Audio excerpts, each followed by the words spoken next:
Hello, and welcome to this week's edition of Checks and Balances TV. Today's program is entitled S&P Aftershock, reacting to the tremors following the U.S. credit rating downgrade. So let's see how today's news may impact your financial future. Standard & Poor's downgraded the credit rating of long-term United States debt from AAA to AA+ on Friday, August the 5th. The S&P assigned a negative outlook on the U.S. economy back on April 18th and warned that a credit downgrade would happen if the federal government did not map out a clear and comprehensive plan to reduce the U.S. deficit by $4 trillion over the next 10 years. Unfortunately, Congress fell short of those cuts when it passed the new debt ceiling deal on August the 2nd.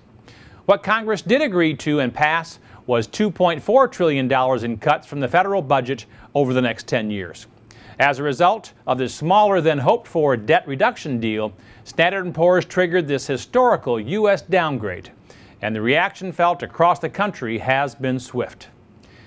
Okay, so what's really going on here? Let's check the facts using our checks and balances process. Standard & Poor's, also known as S&P, is a financial services company that publishes research and analysis on stocks and bonds, but is probably best known for being one of the big three credit rating agencies, which rates the creditworthiness of large corporations and our government. The other two are Moody's Investor Service and Fitch Ratings. Originally founded in 1860, Poor and Standard Statistics merged to become Standard & Poor's Corporation in 1941. The company was later acquired by the McGraw-Hill Companies in 1966. S&P currently rates more than $32 trillion in outstanding debt, while overseeing the S&P 500, a widely followed index of large-cap American stocks. In 1941, S&P had originally given long-term U.S. debt a AAA credit rating, which is reserved for institutions and our country that has an extremely strong capacity to meet their financial commitments. The downgrade to AA+ means that S&P feels the U.S. still has a very strong ability to meet its financial commitments, but the long-term debt risk appears to be greater. S&P gave several reasons for the downgrade, but the main problem revolves around the government's inability to contain spending and the subsequent rise of debt.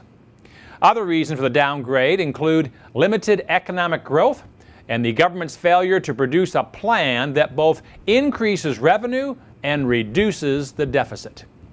S&P specifically stated that American policymaking and political institutions have weakened, which is especially troubling during a time of ongoing fiscal and economic challenges for many Americans, as we're having currently. The U.S. joins China, Japan, New Zealand, and Belgium as notable countries with AA ratings. Okay, so now that we've checked the facts, let's balance this news using our checks and balances process to determine what action you should take today. S&P's downgrade should really be no surprise to those who follow the agency's reports. The U.S. was previously assigned a negative outlook on April 18th by S&P this year and placed on Credit Watch July 14th with negative implications. Credit Watch is used by S&P to offer guidance on whether or not creditworthiness is likely to be upgraded, downgraded, or remain neutral in the near future. Both of these moves by S&P were warning signs that a downgrade could be coming if the federal government did not take appropriate action in regards to our growing debt. Other independent rating agencies like Egan-Jones had already downgraded the U.S. to AA last month. Only 18 countries in the world now have a AAA credit rating, including Canada, Germany, and the United Kingdom. And every one of them currently has a stable economic outlook. Interest rates are typically impacted when a credit rating goes down. Fortunately for us in the U.S., the Federal Reserve has decided against raising interest rates through mid-2013. However, many economists expect major consumer lending institutions to raise their interest rates because of the downgrade, including mortgage rates as well as auto and student loan rates. In addition, of the 10 other countries that have been downgraded in the past, 8 have experienced further downgrades. Deeper downgrades have been linked to further interest rate hikes in the past, And the fact that both S&P and Moody's have given the U.S. a negative outlook means that there could be further downgrades in the near future. In the meantime, American investors are left to deal with an extremely volatile stock market. On the Monday following the downgrade, the Dow Jones Industrial Average Index suffered its sixth biggest fall in history, a decline of 635 points. What will happen to our fickle stock market if S&P further downgrades our country's credit rating? Only time will tell. Okay, so what's the bottom line here? While S&P's credit rating downgrade of long-term U.S. debt obviously is not positive, one can only hope that it serves as a wake-up call to Congress. Even though the S&P is just one of 3 credit rating agencies, and some are calling this downgrade poor judgment on their part, namely the White House, the real fear is that other rating agencies will soon follow. S&P says that the rating could sink even further to AA if the U.S. fails to reduce spending and continues to increase debt within the next 2 years. As a side note, the quickest that any other downgraded country has ever regained their AAA status has been 9 years. And of the 10 that lost this top rating, 5 have still never gained it back. It's really time for Congress to truly realize how much work there is left to be done to restore our economy and get Americans back to work. This segment of CBTV is brought to you by American Equity Investment Life Insurance Company. And now for Matt's weekly financial tip, tool, or technique. The aftershock of the S&P downgrade has dramatically impacted the stock market.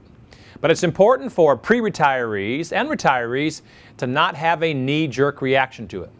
However, if your exposure to investment risk is causing you concern, reallocate some of your at-risk investments into safer investment options. With this in mind, here are 3 of the safest places to put your money in if you're worried about overexposure to market volatility. Number 1, bonds.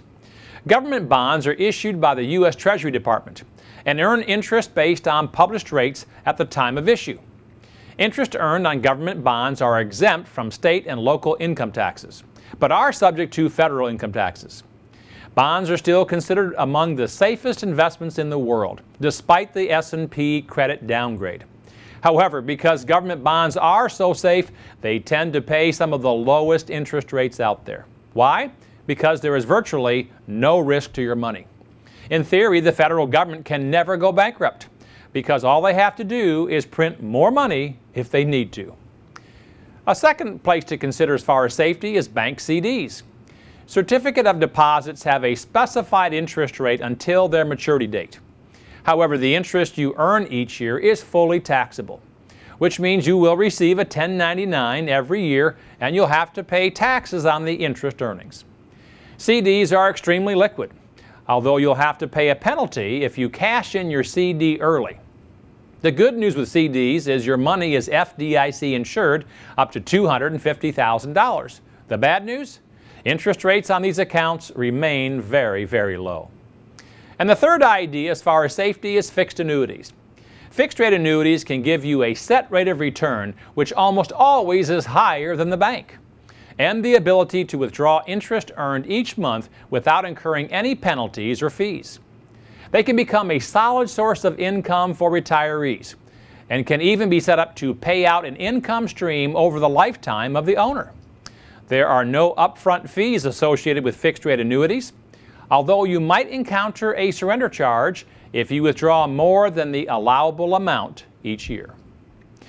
With many Americans caught up in the day-to-day volatility of the financial markets, it's important to step back and be sure you're comfortable with how much money you have at risk in the stock market. If you can't stomach the severe ups and downs of a bull or bear market, consider more safe alternatives. Be sure to log on to our website and request our free report in our Truth About series, The Truth About Bonds. You will learn the pros and cons, both sides of the coin, on this important financial product so you'll know if it's the right investment for you. And finally, remember that only you can control your financial future. You can succeed. You just need confidence and determination. I'm Matthew J. Rettick from Checks and Balances TV. Until next week, dump debt, invest wisely, believe in yourself, and make it happen.